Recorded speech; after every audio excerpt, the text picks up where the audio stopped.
Now, who in here has faith? If you have faith, just put your hands in the air for me. If you have faith, because the word tells us that faith is the substance of things hoped for, but the evidence thereof is not seen. And you don't need a lot, just a little. He said a mustard seed. A mustard seed, so you ain't even got to believe a lot. If you just give him a little bit of room to do something great in your life, he will do it. He will do it. All praise to them. Let me just continue to encourage y'all. Right? Faith in speaking those things that even though we don't see them how they should be, speak them as we want to see them. Speak what we believe. Listen, this is what the Most High has for you today. You take this. Genesis 1:26. And Ahiah said, let us make man in our image, after our likeness. Let them have dominion over the fish of the sea, and over the fowl of the air, and over the cattle, and over all the earth, and over every creeping thing that creepeth upon the earth. So Ahiah created man in his image. In the image of Ahiah created he him. Male and female created he them. And Ahiah blessed them. And Ahiah blessed them. He blessed you. And Ahiah said unto you, be fruitful and multiply, and replenish the earth, and subdue it, and have dominion over the fish of the sea, and over the fowl of the air, and over every living thing that moveth upon the earth. So he made you to have power. He made you to have dominion. He blessed you, set you apart, holy unto him. So have faith. Have faith. Faith is what we have today. We have faith in this land. We have faith in this building. We have faith that we have dominion. We have faith that we have power. Everything that we need, he made in the first 6,000 years. Then he rested and said, you do it. Because I've given it to you already. So have faith. Believe in me, for I am the Most High. Ahaya Ashar Ahaya. Bahashem Yeshaya. Wawarwak Kwadash. Hallelujah. So family, just with that being said, we welcome you again to another Shabbat. We're so grateful that you all would take the opportunity to come and agree with us this day that the Most High has set apart, his holy day, his Sabbath. So just turn to your neighbor and greet them with a holy hug and a holy kiss. Embrace them that they made it to the house of fellowship tonight. Hallelujah, family. All praises to the Most High. All praises to the Most High. Yeah, you two back there, Tay. Embrace them. All praises to the Most High. You all look wonderful. Again, just ecstatic and super happy to see you all, my brethren and my sister in the faith. So with that being said, family, now we're going to do our Shemai, which is found in Deuteronomy chapter 6 and verse 4. So if you can just face Aliyah back there, which is the east, which is home, and repeat after me. Shemai Yasha Allah. Ahaya. Alahaya Nawa. Ahaya Akhad. Shema Yasha Allah. Ahaya. Alahaya Nawa. Ahaya Akhad. Hear, O Israel, the Most High, our power, he is one. Now magnify him. Yes. I just want to admonish you today, and I'm going to go ahead and.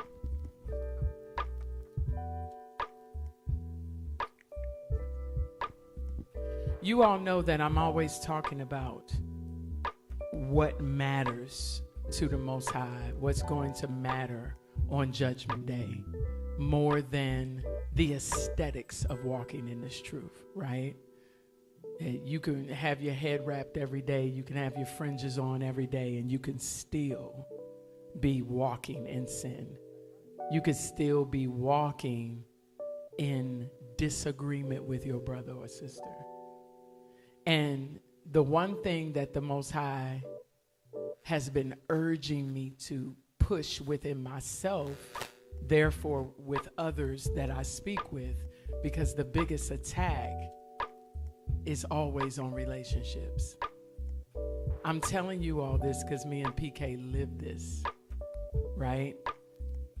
As the days grow closer to his coming, the more and more and more the enemy is going to try to work in division. Hear what I say. This is from the Most High. That is the weapon that always has been formed, but that is being even enhanced against the body. Why? Because the Most High desires that we be one. He is looking for his nation. Right? So even in the last days, he said he would gather the elect unto the elect. Right now we're scattered over the four corners of the earth, but pretty soon he's going to bring us together.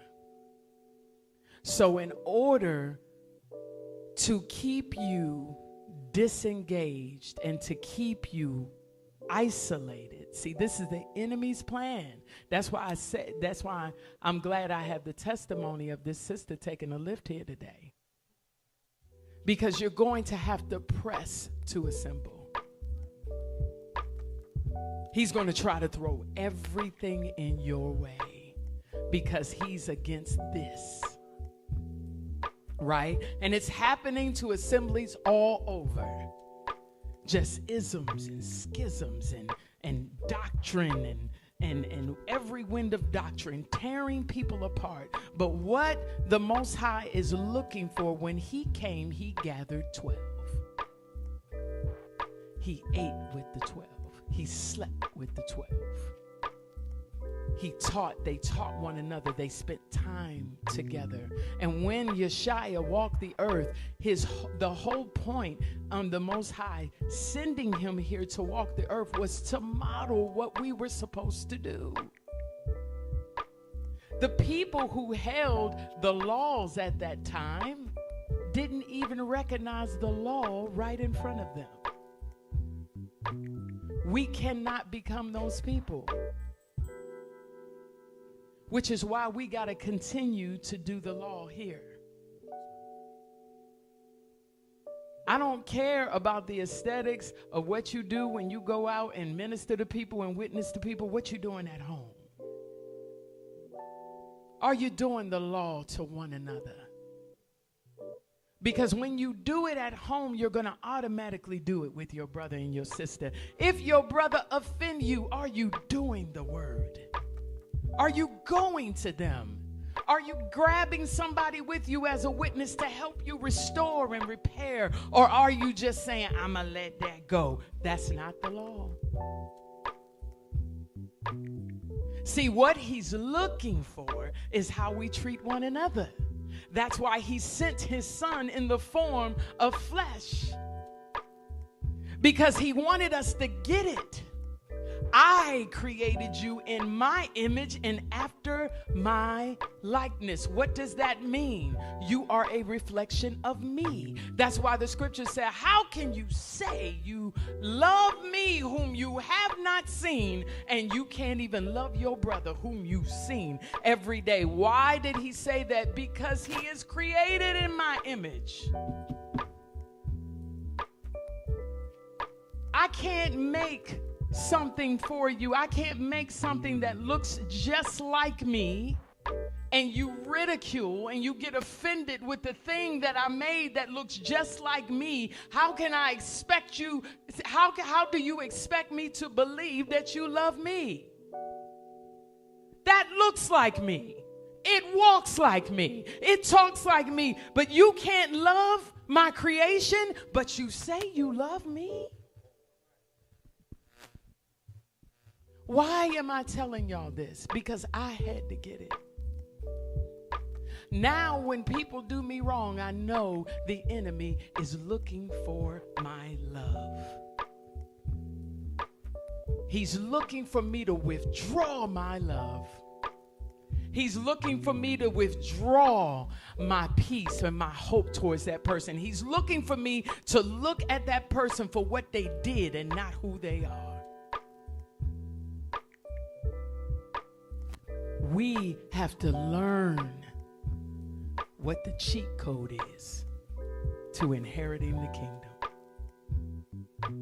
Loving one another He said, all the law hangs on loving your neighbor as you do yourself. That's the cheat code. You want to inherit the kingdom? Learn to walk in love. It doesn't mean that you don't bring correction. It doesn't mean that you don't bring reproof. It doesn't mean that you're a doormat. It just means that when you go to your brother and to your sister, or when you're doing life with them, you do it as unto the Most High, and you do it by the law. That's where the law needs to be exerted, not just in your appearance, not just in your aesthetics. It needs to be exerted in the way that we treat one another.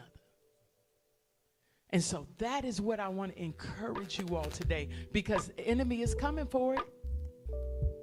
Just as sure as I sit here today, he is going to try to use someone that you feel dear to rub you the wrong way.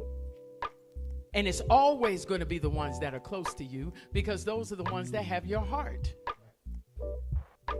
It's easy to love a stranger that do you wrong, because you really don't care nothing about them. You don't care what they think. But it's the people that you care what they think. Those are the ones that the enemy will try to use. So those are the ones you fight for. Those are the ones you say, I'm going to do the word, and I'm going to believe the Most High that I can walk in love with this person. All praises to the Most High. All praises. All praises to the Most High. And if we can learn to be faithful to the Most High, we can learn to be faithful to our neighbor, right? And it always starts that way, because faithfulness leads to protection and power, right? When you're faithful, you have consistency, you know more, and you do better, right? So faithfulness, or an unwavering loyalty, right? We could also call it devotion. Everybody say devotion. Righteousness, right? It's often linked to. So it takes time. Somebody needs to know that today. Because if you understand that it takes time, then you will be able to build your faithfulness. The Most High will increase your faith, so that in the most important times, you won't fall away. This is what he's looking to explain to Nicodemus. You're a teacher of, or ruler of the Jews, but you wouldn't come to me for wisdom if there wasn't something missing. So being patient enough in our relationship with the Most High to pray and then allow him to show us what's missing. Okay? He wants to show us what's missing. Because even amongst the elders, even amongst the chief priests, right? They had the law, they had the word. Unfortunately, the spirit of the law was missing. Okay? All right? Now he's going to explain further, right? Let's go. That which is born of the flesh is flesh, and that which is born of the spirit is spirit. That which is born of the flesh is flesh, and that which is born of the spirit is spirit. The Most High God, Ahia, is a spirit, and they that worship him must worship him in spirit and in truth. Come on. Marvel not that I said unto thee, ye must be born again. The wind bloweth where it listeth, and thou hearest the sound thereof, but canst not tell whence it cometh and whither it goeth. So is every one that is born of the Spirit. Nicodemus answered and said unto him, how can these things be? Very good question. How can these things be? Read. Yeshua answered and said unto him, art thou a master of Israel, and knowest not these things? Come on. Verily, verily, I say unto thee, we speak that we do know, and testify that we have seen, and ye receive not our witness. Come on. If I have told you earthly things, and ye believe not, how shall ye believe if I tell you of heavenly things? We're getting somewhere. Come on. And no man hath ascended up to heaven, but he that came down from heaven, even the Son of Man, which is in heaven. So in order to bring the understanding that the Israelites would need, in addition to the laws and the information they had, they would need Christ to come and model it for them. and show them how to walk the law out where? In the Spirit. Read. And as Moses lifted up the serpent in the wilderness, even so must the Son of Man be lifted up, that whosoever believeth in him should not perish, but have eternal life. So it takes the Son to receive eternal life. And this was what was missing. During the time of the elders and the chief priests and the Israelites, they had a part. But even in the prophets, it was always explained that this is only a shadow of things to come. So this is why John the Baptist even had to say, go and check with Mashiach Yeshaya. Is he the one, or should we look for another? Why? John was in the midst of perils. He was in the midst of trouble, and he was seeing things from a carnal perspective. It was believed that because Christ said that I came to set the captive free, that Christ would go into the prisons literally, and he would unlock the doors for the prisoners to come out. That's what John was expecting in the natural. But John didn't realize until after the fact that the way that Christ came, the way that he was supposed to prepare, it was an eternal route. It was an eternal way. This had more to do with your spirit. John was setting us up for a spiritual journey. And it's important that we know this, because in this life there will be troubles. In this life there will be challenges. There will be perils. And if you're thinking that the Most High is going to come the way you want him to come, then you might think that you need to look for another.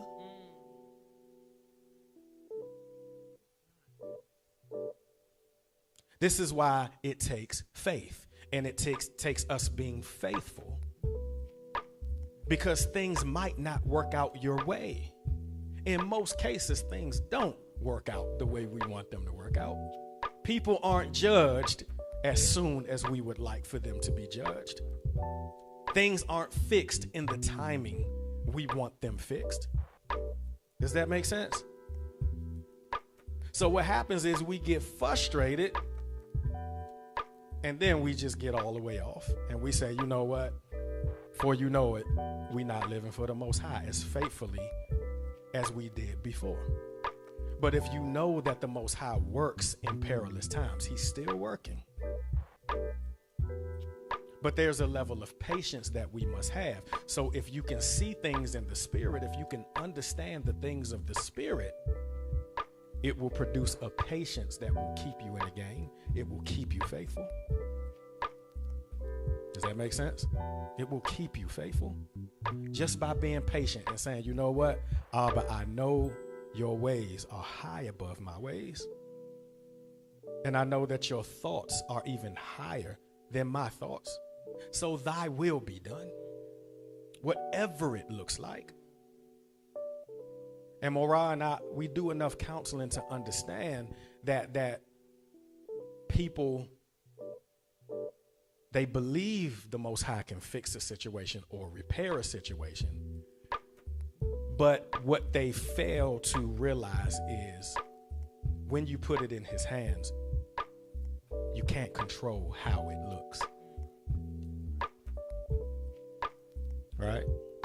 Faith is the substance of the things hoped for and the evidence of things not seen. So it's not always going to play out the way you want it to play out. And that's why you will hear me say often, man, however the Most High want to do it, I'm good with it. Doesn't matter what I think it looks like. Because I realized through experience that hope deferred makes the heart what? Sick. You get weary when you don't see things happening the way you want it to happen or the way you envisioned it. So when you go to the Most High, essentially he's saying, Nicodemus, throw that away. There's a new way of seeing things. Throw it out. Throw it away. Because you cannot be faithful and walk in the fullness of faith if you're still holding on to your vision. Submission is coming up under another vision or another mission. So we discourage ourselves and we hinder our own faith simply because it's, Father, I need you to help me, but let me show you how. If you could show him how, you wouldn't have needed to ask him for the help in the first place. In the dark. Pause right there. Have you seen what the ancients of the house of Israel do where? You understand that? So we have to now be those Israelites that even in the time where we're alone and nobody's watching, he's going to be looking for those that will keep his charge. You're going to be judged by the Most High based on how you live and what you do when nobody's watching. Does that make sense? It's not about what you do on Shabbat. It's not about what you do on the feast days. It's about what you do in secret. If you want to know how to get the kingdom, know that you can get the kingdom by living righteous in the dark. Living righteous in secret. Keeping the charge when nobody's around. You better teach Pastor Kenny. Okay. All right. Because the priests had on their priestly garments. And this was why there was a time when Yeshua said, woe unto you, scribes and Pharisees, for you have the outward appearance. You sit in the high seats. You're praying in the temple, but inwardly you're full of dead men's bones. Because I see, as the Son of Man, just the way the Most High showed Ezekiel how you live in.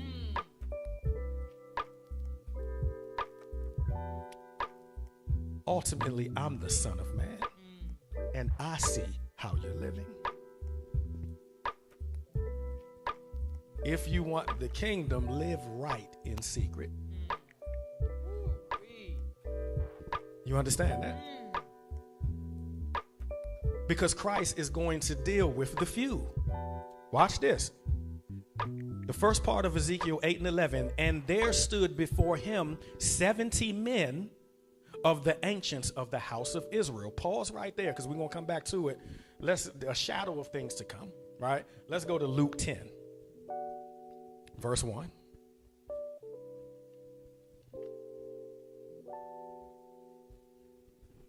And I appreciate Morah because I'm going through a lot today and she having to flip and read, right? So may the Most High just add a blessing unto her. Luke chapter 10, verse 1. Remember, in Ezekiel, it said that there were 70 men of the ancients in the house of Israel, right? Read verse 1. After these things, the Lord appointed other 70 also. The Lord, or Yeshua, appointed how many? 70. And sent them 2 and 2 before his face into every city and place whither he himself would come. Come on. Therefore said he unto them, the harvest is truly great, but the laborers are few. The harvest is truly great, but the laborers are few. Read. Pray ye therefore the Lord of the harvest that he would send forth laborers into his harvest. That he would send forth laborers into his harvest. So he sent the 70 out. Right? Watch this. Just as the ancients in the book of Ezekiel chapter 8 begin to fall off,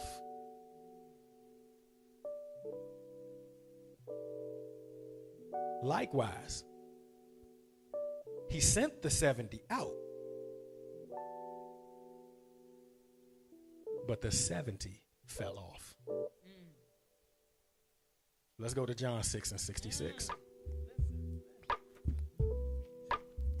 Not all of the 70 were living righteously in secret.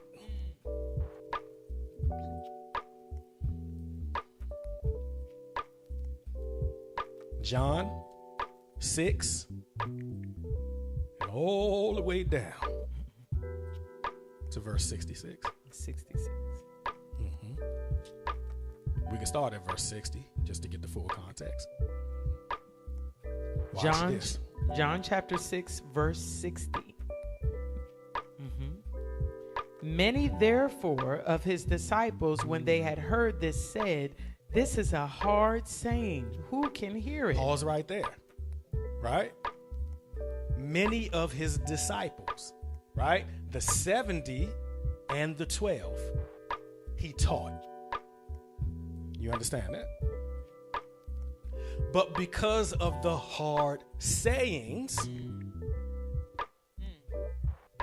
right? Many, therefore, of the disciples, when they had heard this, said, "This is an hard saying. Who can hear it?" Read. When Yeshua knew in himself that his disciples murmured at it, he said unto them, "Doth this offend you?" So there are going to be people that along the way they were called, but then they got offended. Ooh-wee. Oh, I already see that. Talking about faithful, right? The ancients of Israel and Ezekiel appeared to be lawful. But when hard things came their way, they got offended and they began to go off and worship Baal. So likewise, even in the new covenant, Christ sent the 70 out. But then those amongst the 70 got offended. Read. What, and if ye shall see the Son of Man ascend up where he was before? Come on. It is the spirit that quickeneth, the flesh profiteth nothing. It is the spirit that quickeneth, because the flesh profiteth nothing.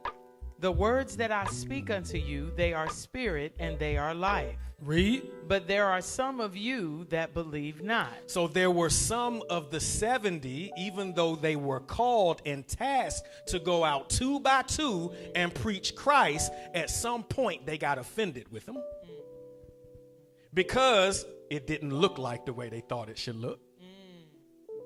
Judas got offended with Christ because along the way he was not able to do the things that he wanted to do and the way that he wanted to do it.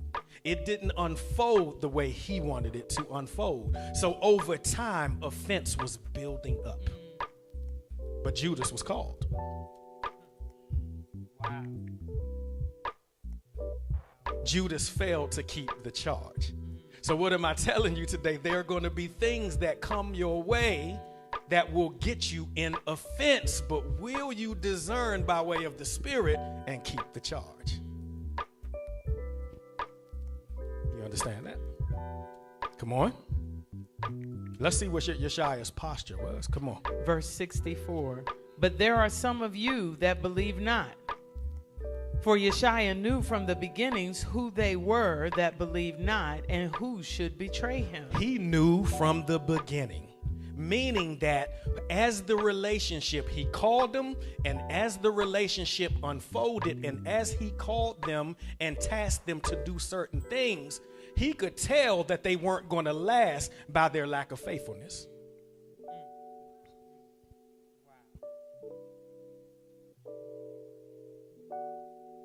They were in the wilderness and they had to travel a lot, so they were a mobile church.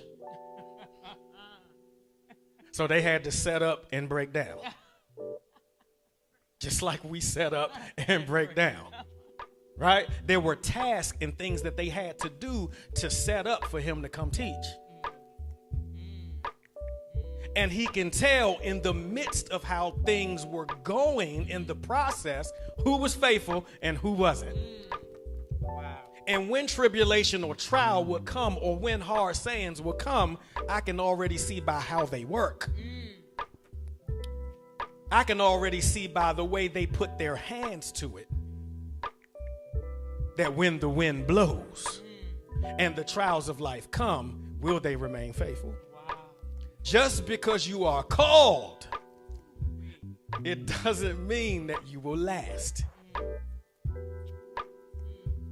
Does that make sense? So when it says from the beginning, it's basically saying, you know what? I'm looking at your posture.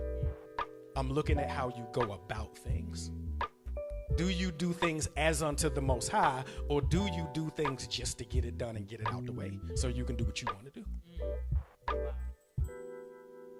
Does that make sense? Read.